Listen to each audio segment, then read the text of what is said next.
नमस्कार, हमारे YouTube channel में आप सभी का स्वागत है। आज हम पढ़ेंगे कल धारा 220 तक पढ़ ली थी। अब धारा पढ़ेंगे हम 221 के बाद में। राजस्थान नगरपालिका अधिनियम 2009 अध्याय 12 धारा 200 से लेके 297 तक है इसमें, और नगरपालिका शक्तियाँ और अपराध। तो धारा 221 में क्या है? परिसर के स्वामी की अन्य व्यक्तियों की भूमि में पाइप लाइन आदि डालने की शक्तियाँ, यानी मुख्य नगरपालिका अधिकारी ये समझे कि इसका एकमात्र रास्ता यही है तो वो अनुज्ञा दे सकता है। यानी मेरा मकान है और दूसरे किसी व्यक्ति को वहाँ से कोई निर्माण कार्य यानी नाली निकालना और इस तरह से कोई निर्माण कार्य करना है, तो मुख्य नगरपालिका अधिकारी अगर समझता है कि इसके अलावा इनको इनके काम में से या इनकी जगह में से निकालने के अलावा कोई रास्ता नहीं है, तो वो इनकी परमिशन दे सकता है और वो अपना पाइपलाइन या नाली निकाल सकता है। फिर धारा 222 दायी व्यक्ति यानी अपेक्षित, जिससे अपेक्षा की जाती है, व्यक्ति को नोटिस देकर मुख्य नगरपालिका अधिकारी द्वारा कार्य निष्पादन करवाना। यानी कोई भी व्यक्ति है, ये भवन का मालिक है, तो उससे ये अपेक्षा की जाती है कि वो अपने घर के आसपास में जो साफ़ सफाई रखने के लिए नाली आदि की व्यवस्था करे। उसको अगर वो उल्लंघन नहीं कर सकता, उससे ये अपेक्षा की जाती है। यानी मुख्य नगरपालिका अधिकारी नाली आदि की व्यवस्था के लिए अपेक्षित व्यक्ति से कार्य करवाएगा। अगर ऐसा नहीं करेगा तो वो क्या है, उसकी वसूली करेंगे। फिर 223 धारा 223 कार्य अनुज्ञप्ति प्लम्बर से ही करवाए। अनुज्ञप्ति प्राप्त प्लम्बर से ही करवाए, यानी कोई भी काम है आप प्लम्बर से ही करवाओगे। एक जो प्रशिक्षित ट्रेंड जो प्लम्बर होता है उसी से काम करवाओगे, ये आपसे अपेक्षा की जाती है। हर किसी को पकड़ के काम नहीं करवाओगे। यानी मुख्य नगरपालिका अधिकारी समझता है कि वो आदमी प्रशिक्षित है, ट्रेंड है, इसलिए उसी आदमी से काम करवाया जाए। फिर है धारा 224 कतिपय कार्यों का प्रतिषेध। कुछ कार्य ऐसे होते हैं जो उनको रोक लगाई जा सकती है। यानी आप किसी को जानबूझकर, किसी को आप दुर्भावना से किसी को नुकसान नहीं पहुंचा सकते। कहीं पे आप मनमर्जी के आप खंभा नहीं लगा सकते, या आप किसी को परेशान करने के लिए आप इस तरह से काम नहीं कर सकते। या फिर नगरपालिका से संबंधित कोई काम है, जैसे कोई किसी मकान का ताला तोड़ना, किसी का गेट तोड़ के ले जाना, या इस तरह के कामों को आप नहीं कर सकते। इससे कामों को रोक लगाया जाता है। फिर है धारा 225 में क्या है, मलवाही संक्रमणों के प्रवर्तन और रखरखाव के लिए बिल आदि देना। राज्य सरकार के अनुमोदन से नगरपालिका इस तरह का देती है, यानी मल संक्रमणों के प्रवर्तन और रखरखाव हेतु। यानी एक जो सीवरेज चार्ज वगैरह लगता है ना, उससे बारे में है कि नगरपालिका जो है राज्य सरकार के आदेशानुसार एक मिनिमम राशि होती है, वो हमें चार्ज करती है। जैसे लाइट के बिल के साथ में जोड़ के आ दिया, पानी के बिल के साथ में जोड़ के दे दिया। तो ये इस तरह से ये क्या है, रखरखाव के लिए हमारे बिल के साथ पैसे जोड़ करके आते हैं, उसके बारे में बात कर रहे हैं। कौन सा? धारा 225। धारा 226 के अंदर क्या है, ठोस अपशिष्ट व हस्तन में नगरपालिका के कर्तव्य। ठोस अपशिष्ट और उसके हस्तन का मतलब होता है हैंडलिंग, उसको उठाने का। यानी ठोस अपशिष्ट जो है उनको उठा के ले जाने का, उनके बारे में जो है वो मुख्य नगरपालिका अधिकारी है वो इसमें क्या काम करेगा कि पर्यावरण संरक्षण अधिनियम 286 के अनुसार ये काम करेगा। यानी उसको कहाँ ले जाना है, कैसे ले जाना है, इससे पर्यावरण संरक्षण अधिनियम 1986 के अंदर सारे प्रावधान दिए गए हैं। और इसके संबंध में फिर बिल भी देंगे। ठोस अपशिष्ट हस्तन आदि के बिल देना मुख्य नगरपालिका अधिकारी या उसका प्रतिनिधि है, वो बिल देगा कि आपका हमने ठोस अपशिष्ट वगैरह उठाई है या उसका व्यवस्था की है, तो उसके बारे में भी थोड़ा बिल है वो उनको थमा देंगे।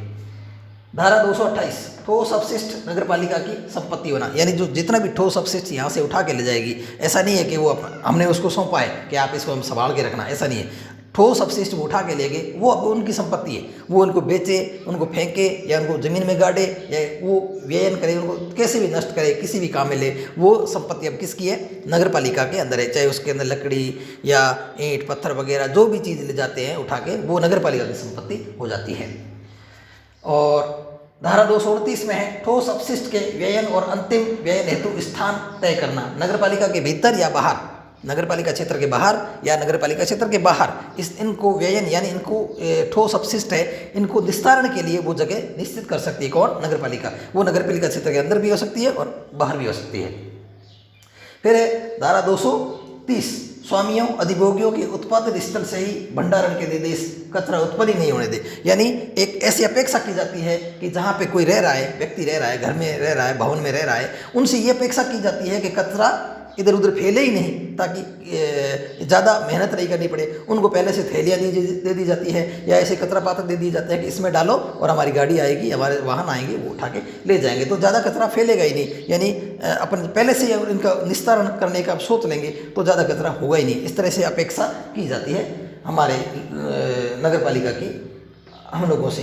धारा 231 सरकारी आवास, अपार्टमेंट और सोसाइटी, संगम आदि को इनको भी क्या है, पहले से थैलियाँ दे दी जाती है कि इनमें आप अपना कचरा है जो ठोस अपशिष्ट डालोगे।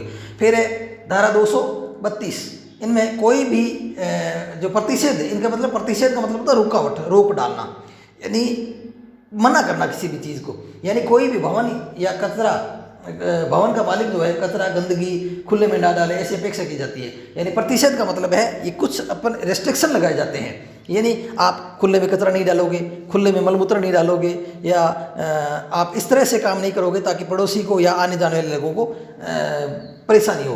तो इस तरह से उनको पहले से ही कह दिया जाता है कि आप ये खुले में गंदगी नहीं डालोगे, खुले में कचरा नहीं डालोगे, और ऐसी अपेक्षा आपसे की जाती है। ये मतलब उनमें रोक लगाई जाती है कि इस तरह का काम आप नहीं करोगे।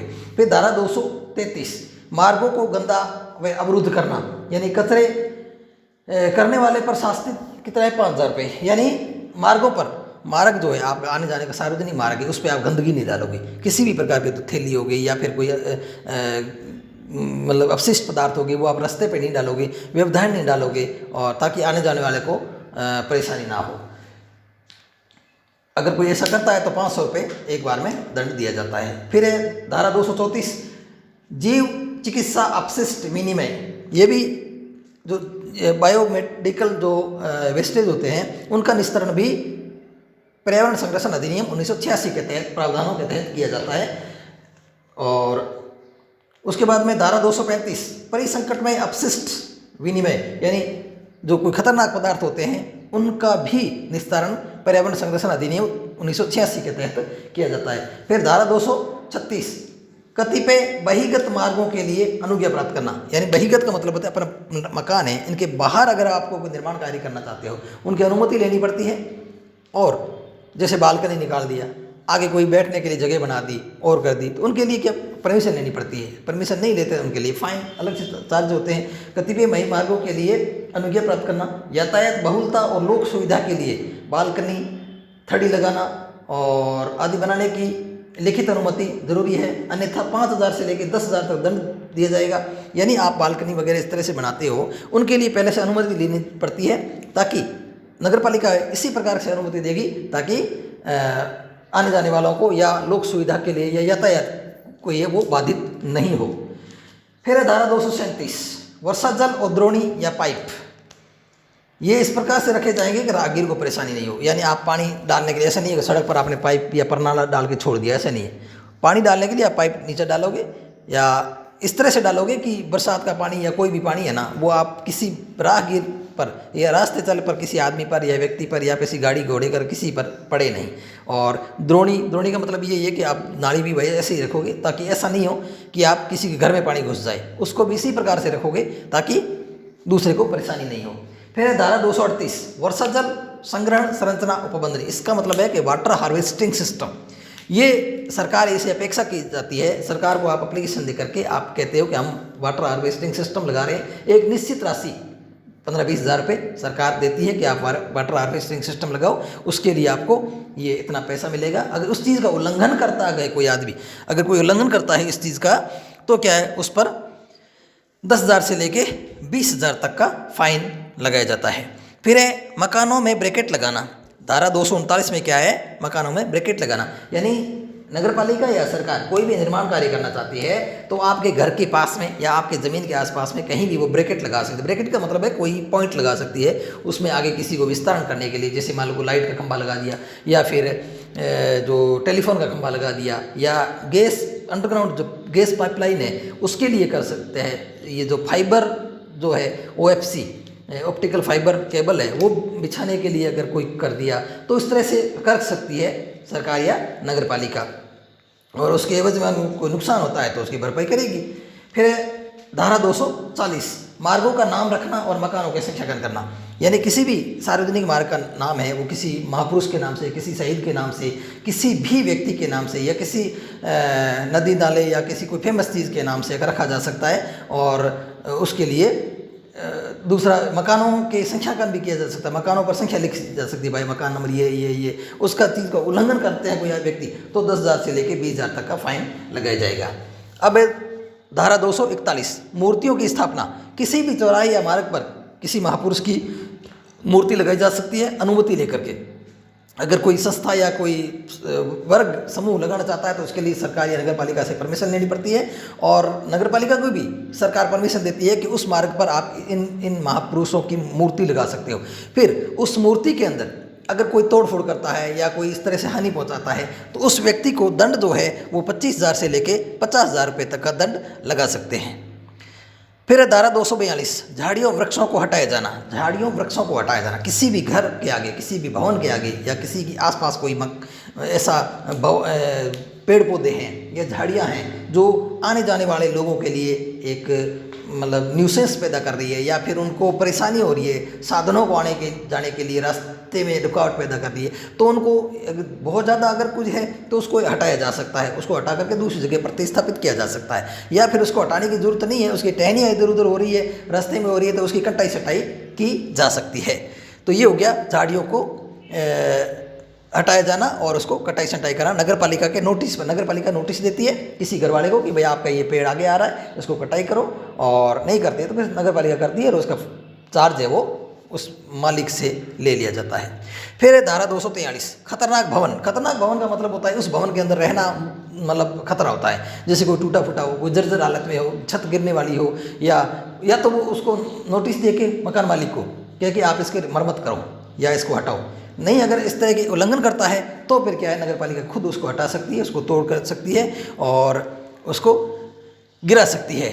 वो नोटिस देगी कि 2-3 दिन के अंदर, 2 या 3 दिन के अंदर अगर इस तरह का वो कदम नहीं उठाता तो नगर पालिका खुद ऐसा काम करेगी। धारा 244 पटरियों को हटाना। नगर पालिका अनुमति से अन्यथा 2 से लेकर 5,000 रुपये का दंड दिया जा सकता है। अगर मान लो कोई काम करना है तो एक बार पटरी को हटा दिया जाता है नगर पालिका से अनुमति लेकर के। बिना अनुमति कोई करता है तो उसको दंड लगाया जाता है 2,000 से लेकर 5,000 तक। फिर है धारा 245 सार्वजनिक मार्ग पर अतिक्रमण या बाधा। किसी भी सार्वजनिक मार्ग पर अगर कोई अतिक्रमण कर लेता है या कोई बाधा पहुंचाता है तो उस पर क्या होता है, 3 महीने से लेकर के 3 साल तक की जेल हो सकती है और 30,000 से लेकर 50,000 रुपये तक का जुर्माना हो सकता है। धारा 246 खतरनाक खुदाई। पड़ोसियों की सुरक्षा के लिए नोटिस या बाड़ लगा दी जाती है। अगर मान लो आप कोई अंडरग्राउंड बना रहे हो या फिर बहुत गहराई से खुदाई कर रहे हो, कुआं खोद रहे हो या फिर आप डिग्गी बना रहे हो और कर रहे हो, तो उसमें क्या होता है कि आप उसके चारों तरफ बाड़ लगाओगे एक सुरक्षा के लिए। कोई पशु या फिर आसपास के आदमी या बच्चे या इस तरह से कोई व्यक्ति कोई अंदर गिर ना जाए, तो उसमें आप क्या करोगे, अच्छी तरह से एक मजबूत तारबंदी करोगे या बाड़ करोगे ताकि हर कोई उसमें आ ना जाए। तो इस तरह से आप परमिशन लेकर के करोगे और ताकि पड़ोसियों को सुरक्षा, और बाहर नोटिस और लगाओगे कि खुदाई का काम चल रहा है या फिर निर्माण कार्य चल रहा है तो नोटिस और लगाओगे, और नहीं लगाए तो उसके खिलाफ फिर कार्रवाई होती है। फिर धारा 247 परिसरों में बिना अनुमति पशु और मुर्गे नहीं रखना। अगर मान लो आपके घर में आपको बिना परमिशन आप गाय रख लेते हो या भैंस रख लेते हो या पशु पक्षी रख लेते हो तो आपको पड़ोसी अगर उससे परेशान हो रहा है तो आपको उसको हटाना पड़ेगा, ठीक है। अगर फिर भी अगर मान लो आपको रखना है तो नगर पालिका के पास जाओगे, एप्लीकेशन दोगे, आप परमिशन मांगोगे, हम एक गाय रख रहे हैं घर पे, तो फिर नगर पालिका उचित समझती है, किसी को अगर एतराज़ नहीं होता है तो परमिशन दे सकती है। फिर धारा 248 कतिपय पशु पक्षियों का अभिग्रहण का मतलब है उनको पकड़ लेना। अगर कोई आवारा पशु घूम रहे हैं नगर पालिका क्षेत्र के अंदर और किसी लोगों को परेशानी हो रही है तो उसको पकड़ करके वो नगर पालिका अपने एरिया में ले जाएगी, अपने जहाँ भी बाड़े या फिर जो रख रखाव के जो क्षेत्र होते हैं वहाँ ले जाएगी, और 7 दिन के अंदर कोई वहाँ नहीं पहुँचता अपने साक्ष्यों के साथ एक उसका एकदम ले जाके भाई हाँ ये मेरा ही है, सत्यापन अगर हो जाता है कि ये आपका ही है तो आपको दे देगी निश्चित जो राशि है ले करके, और अन्यथा उसको बेचान कर देगी। आवारा पक्षियों को पकड़ेगा, 7 दिन के अंदर कोई सबूत के साथ में नहीं पहुंचता है तो उसको बेचने का काम भी कर सकती है। धारा 249 संक्रमित कुत्तों पशुओं पर कार्रवाई। यानी संक्रमित कोई कुत्ता या कोई जानवर या इस तरह से कोई संक्रमित हो गई है, जैसे कोई मतलब रेबीज वगैरह इस तरह से बीमारी का खतरा या अंदेशा होता है तो उनको पकड़ करके उनको नियंत्रण या उनको नियमन करेगी। धारा 250 परिसरों में पशुओं आदि से न्यूसेंस को रोकना, नीलाम कर देगी। मैं यानी किसी के अगर मान लो परिसर में अगर कोई पशुओं से इनसे किसी से न्यूसेंस पैदा करती है तो उनको नीलाम करने के लिए कार्रवाई करेगी। डेयरियों को अनुमति सशर्त अनुमति देगी कि आप डेयरी खोल सकते हो, उसके लिए आपको कुछ शर्तों के साथ में आपको अनुमति दी जाएगी। अगर आप अनुमति का उल्लंघन करते हैं तो 2000 से लेके 5000 से लेके 10,000 रुपये का दंड दिया जाता है, और आगे भी करते हो तो डेली का 50 से लेके 100 रुपये तक का दंड दिया जाएगा।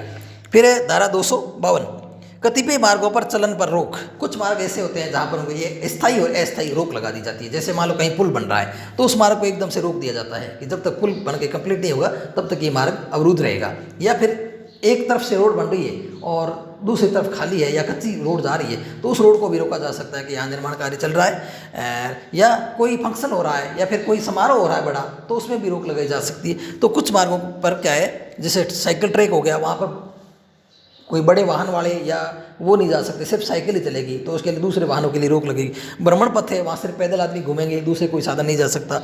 और जो दूसरे ये भीड़ भाड़ वाले इलाके हैं वहाँ पर भारी वाहनों को रोक लगाई जा सकती है। जैसे ज़्यादातर शहरों के अंदर क्या होता है, रात को 10 बजे से लेकर सुबह 7 या 8 बजे तक की छूट होती है भारी वाहनों को प्रवेश के लिए, उसके बाद दिन भर भारी वाहन वहाँ प्रवेश नहीं कर सकते। इस तरह से कुछ मार्गों पर रोक लगाई जाती है चलने पर, वो स्थायी या अस्थायी हो सकती है। धारा 253, सार्वजनिक स्थानों पर निजी वाहन की पार्किंग। यानी सार्वजनिक स्थान जैसे मान लो कोई हॉस्पिटल हो गया, नगर निगम हो गया या कलेक्ट्रेट हो, कोई भी सरकारी ऑफिस है, अगर वहाँ उचित जगह है तो वहाँ क्या है, निजी वाहनों को खड़ा करने के लिए पार्किंग की जाती है। वहाँ के एक निश्चित फीस ली जाती है और फीस लेकर के उनको वाहन खड़ा कर सकते हैं। फिर है वाहन पार्किंग, स्थान हो तो फीस लेकर व्यवस्था की जा सकती है। 254, धारा 254 में क्या है, सार्वजनिक मैदानों पर यान जानवर ठहराना बिना अनुमति से।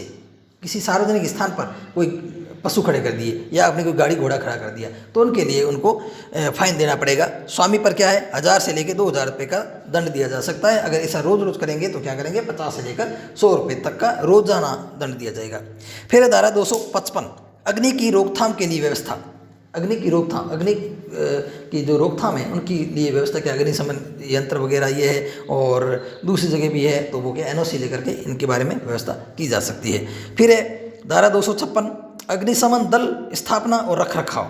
व्यक्ति और संसाधन, अग्निशमन दल स्थापना और रखरखाव। अग्निशमन दल के अंदर क्या होते हैं, एक तो वहाँ व्यक्ति होते हैं, वहाँ गाड़ी होते हैं, और जो वाहन होते हैं, जो पानी छिड़कने वाले टैंकर होते हैं, और उनके औजार होते हैं, छोटे से लेके सुई से लेके ऊपर तक के जितने भी औजार होते हैं वो इनके रखरखाव के लिए कौन करेगी, अग्निशमन व्यवस्था के दल के अंदर आता है। आग बुझाने में टीम की शक्ति। आग बुझाने के अंदर टीम का मतलब होता है उसके सारे अधिकारी, नगर पालिका का मुख्य अधिकारी और उनके जो टीम के अंदर जो जितने भी अधिकारी, नगर पालिका के जो दूसरे कर्मचारी है, वो जो भी है उनकी जो टीम के अंदर जो उनको ऑपरेट करता है, और कांस्टेबल से ऊपर का जो भी कोई अधिकारी होता है उनको ये सब करने की, यानी रास्ते में क्या है किसी चीज़ को रोक सकते हैं कि हम भाई ये अग्निशमन दल की जो गाड़ी आ रही है इसलिए वहाँ रास्ते के अंदर यातायात को रोका जा सकता है, यानी रास्ता एकदम खाली करना पड़ता है। ये आदेश कौन दे सकते हैं, ये इनके टीम के दल के जो ऑथेंटिक जो अधिकारी या कर्मचारी होते हैं वो दे सकते हैं। फिर है धारा 258, प्लास्टिक थैलियों पर रोक। प्लास्टिक थैलियों पर नगर निगम या नगर पालिका रोक लगा सकती है। अगर कोई ऐसा करता है, पकड़ा जाता है तो 3 माह तक की जेल हो सकती है और 100 रुपये से लेके 1000 रुपये तक का दंड भी दिया जा सकता है। और धारा 259 के अंदर क्या है, कनेक्शन न लेना, मल आदि फेंकना तो 5000 रुपये का दंड दिया जा सकता है। यानी आप अगर घर में रह रहे हो तो आपको सीवरेज का, पानी का, इनका कनेक्शन लेना पड़ेगा ताकि आपका इधर उधर पानी ना बिखरे, और मल आदि को आप इधर उधर फेंक नहीं सकते। अगर आप इस तरह से काम करते हो तो आपको 5000 रुपये का दंड देना पड़ेगा। फिर 260 धारा 260 में गंदे भवन आदि, यानी आपका भवन आपका निजी है फिर भी आप इस तरह से आप गंदगी नहीं फैला सकते ताकि जिससे पड़ोसी को परेशानी हो, या आप उसमें इस तरह से खतरनाक पशु नहीं रख सकते, ये खतरनाक जानवर है वो नहीं रख सकते, सांप, नेवला, बिच्छू आदि वो नहीं उसमें घुस जाए, वो भी आप व्यवस्था नहीं इस तरह के काम नहीं कर सकते। जहरीले जीवों को वहाँ नहीं पनपने दे सकते, और गंदे पेड़ पौधे नहीं लगा सकते। जैसे मान लो कोई खतरनाक पेड़ होते हैं जो जहरीले पेड़ या वृक्ष या जो छोटे पौधे होते हैं, जैसे ये कंटीले जानवर, कंटीले पौधे वगैरह इस तरह से जो होते हैं तो वो नहीं लगा सकते, तो क्योंकि उससे क्या पड़ोसी को या आने जाने लोगों को परेशानी होती है। तो इसमें क्या होता है, 1000 से लेकर 2000 तक का दंड दिया जाता है, और आगे भी अगर काम चलता रहता है तो क्या होता है 50 से लेकर 100 रुपये तक का दंड रोज़ का लगाया जा सकता है। तो ये होगी धारा 221 से लेके 260 तक। इसके बाद में आगे वाले एक वीडियो में पूरा इसको ये धारा के अध्याय 12 जो है ये एकदम कंप्लीट हो जाएगा। इसी के साथ धन्यवाद, नमस्कार, और इसको सब्सक्राइब ज़रूर करें ताकि आपको नया वीडियो आते ही आपको एक नोटिफिकेशन मिल जाए। धन्यवाद, नमस्कार।